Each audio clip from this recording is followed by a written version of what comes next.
Okay, welcome back. This is part 9, nobody. But, it's been a while. I've been pretty busy. But in that time, I've been able to figure out what I'm supposed to do next. Get it pretty locked in.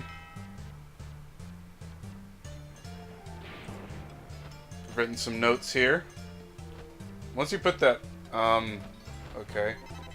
Since it has been a while, I am suddenly unsure of where I was in this save when I saved it. So it's time to go backtrack to the key room and see if I put all the components in the hole. And I guess I'll meet you there. On the way back to the key room, I remembered I have the 1,000-year-old key and I can get this stone boomerang, which is pretty essential. Do not touch the water, whatever you do. Anyway. God, it's been so long that I've forgotten where everything is in this place. Okay, here it is. I guess I talked to this guy.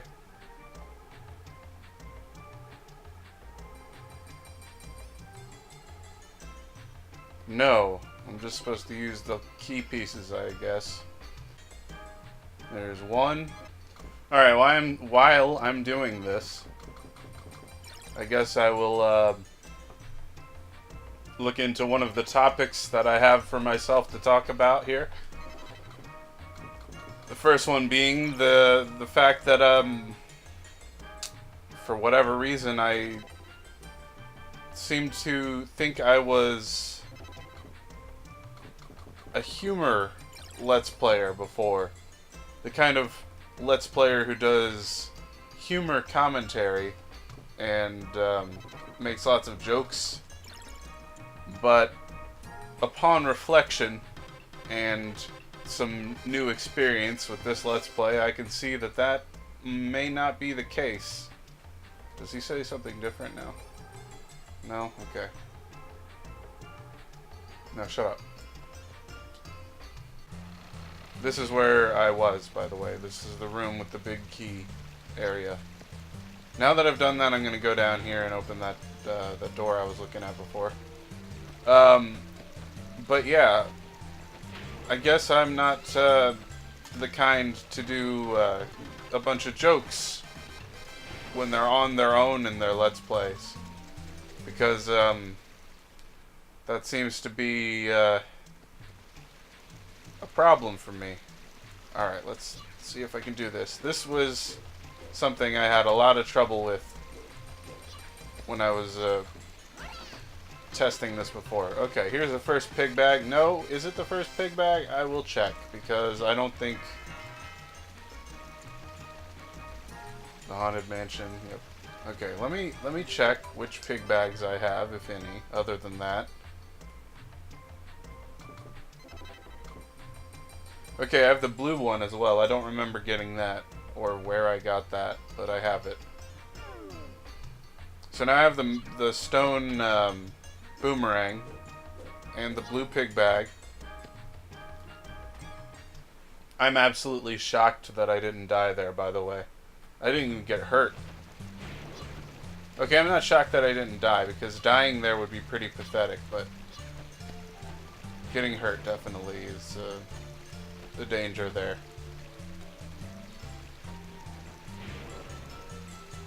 So I think that's the only thing I needed to do here.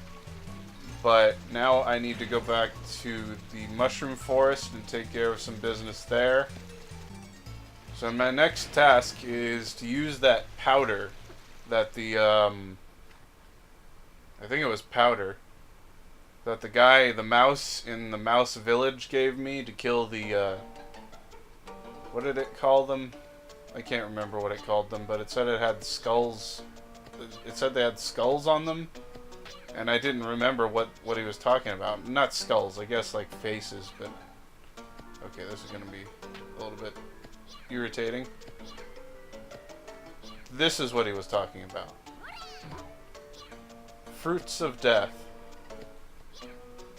And here's a blue chest for my trouble, a 1,000-year-old bell. Oh, shit.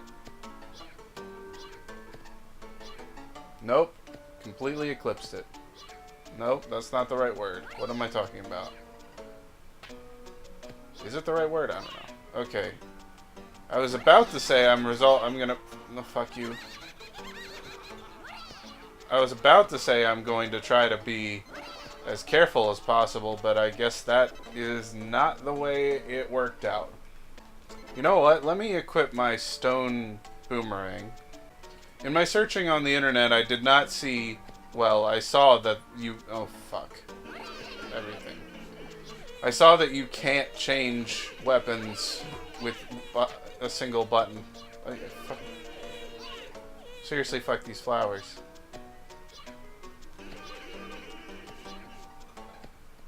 But that would be wonderful if I could. A mysterious mushroom. I think, actually, those I can use to laugh or cry anywhere at will, which would be surprisingly useful. Because that way I can just go up to doors. I don't have to keep coming back to this hellhole to switch between laughing and crying. I can just take one of those mushrooms and use it.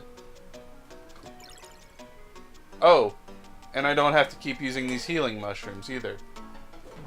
Let me blast this. No, I was the blastee. I was not the blaster, I was the blastee. Alright, here's another one of those faces of death. Okay, wow. That was pretty special. One of those faces of death pumpkins, or whatever they're called. I already forgot. Got him. Ah! Fuck these things.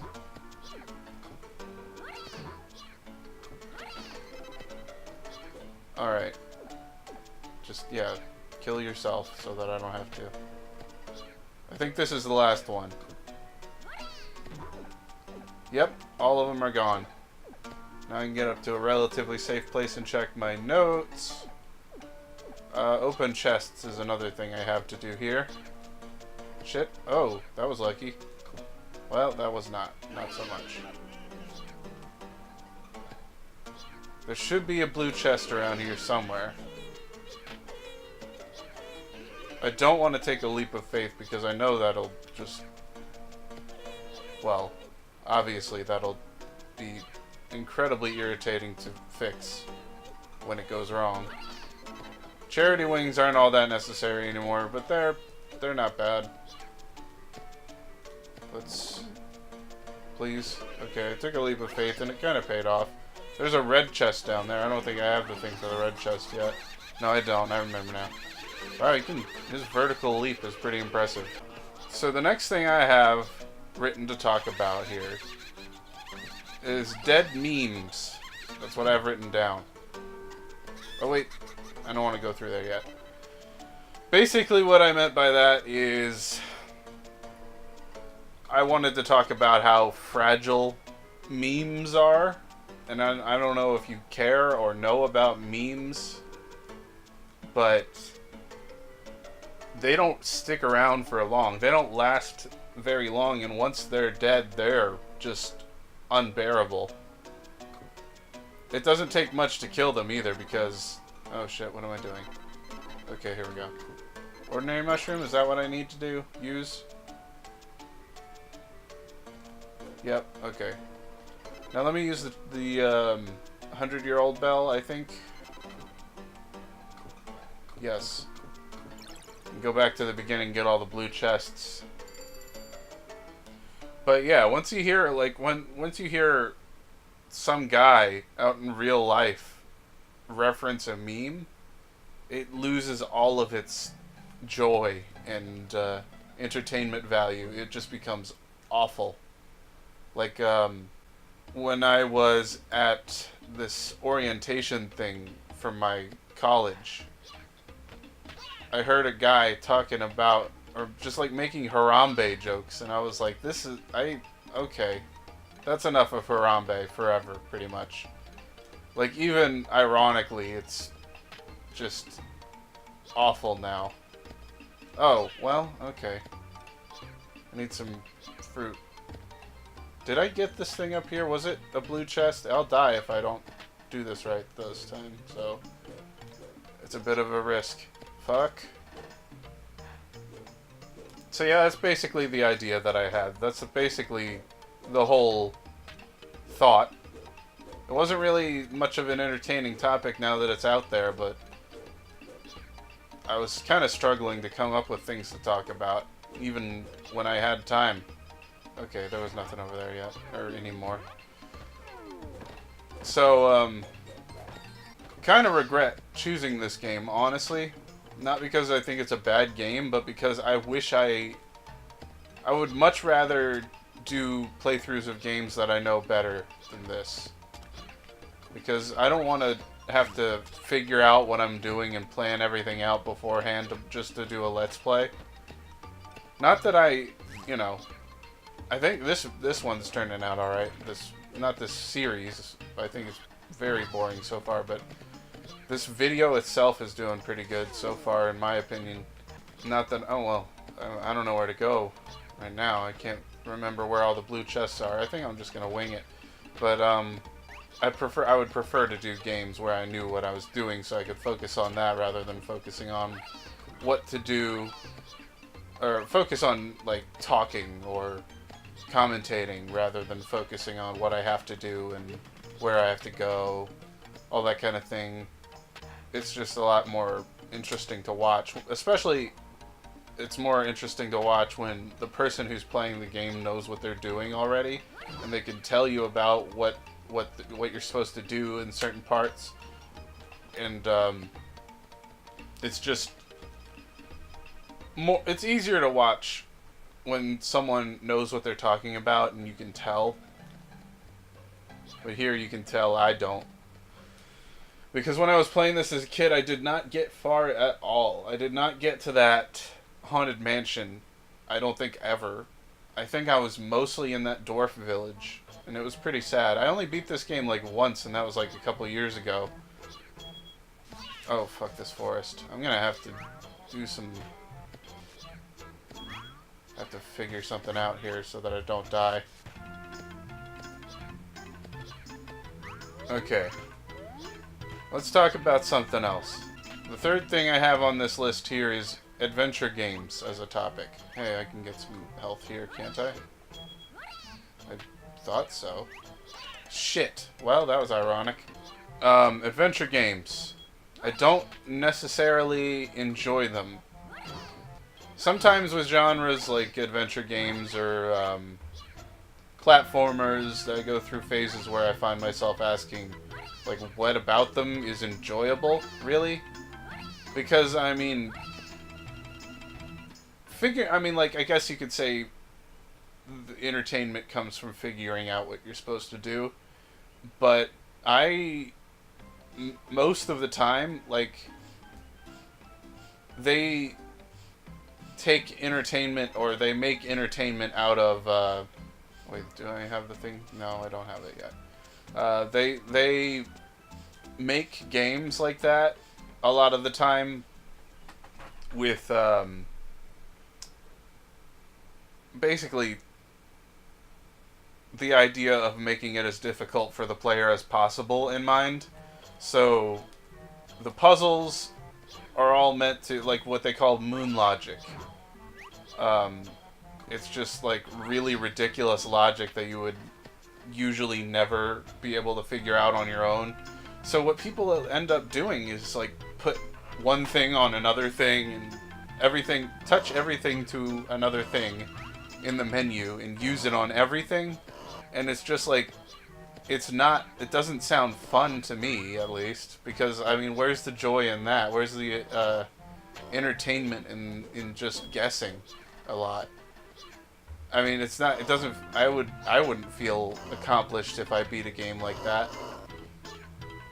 I generally don't, especially with stuff like Zelda games, which I consider partially to be adventure games.